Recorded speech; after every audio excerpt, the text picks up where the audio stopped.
Analysis of the Everyday World as Problematic by Dorothy Smith. Dorothy Smith is one of the first Canadian feminists to contribute significantly to the development of feminist research and made a successful effort to change academic practices that used to be mainstream only. The Everyday World as Problematic by Dorothy Smith reveals how the experience and knowledge of women were systematically ignored in the system of socially legitimated knowledge, especially in higher education institutions. The author's major thesis is to challenge male intellectual hegemony and empower women's positions. Smith claims that sociology used to be written from the standpoint of men located in the relations of the ruling of our societies.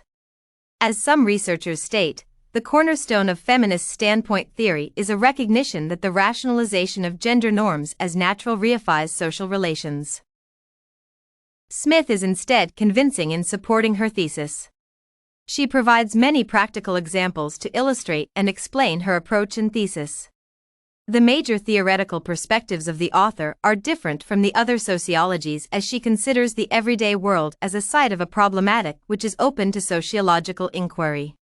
Smith points out that she does not support the usual meaning of the notion problematic, which is understood by other researchers as a row of theoretical questions and concepts related to them.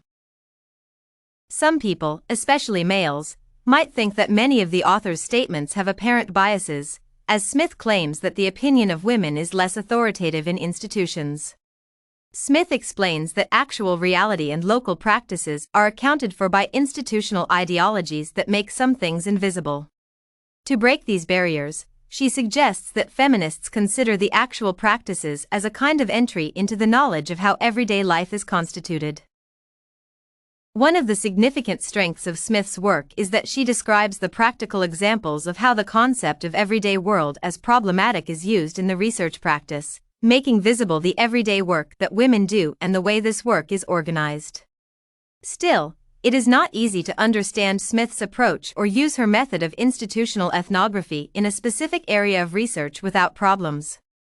The lack of distinct terms and definitions is the book's major weakness. For example, the author's method of inquiry might be helpful in a political economy to solve problems by addressing gender issues. Still, she admits that it is difficult to claim how class and gender intersect in the practice of ruling authorities. Smith's perspective has influenced the feminist community for a long period of time. Overall, it is an opinion that Dorothy Smith's work made a major contribution to the field of sociology and to the debates within feminism, challenging it by the author's attempts to understand and explain how the economy and the state authorities dominated by males influence the lives of women. Smith insists that a feminist approach to sociology has been sorely missing and is badly needed to understand contemporary society because existing social scientific methods use the principles of anonymity and impersonality.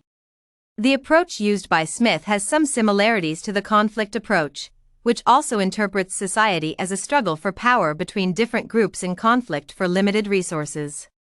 Still, Smith inquires about the aspects of everyday life that are usually ignored by conventional sociology.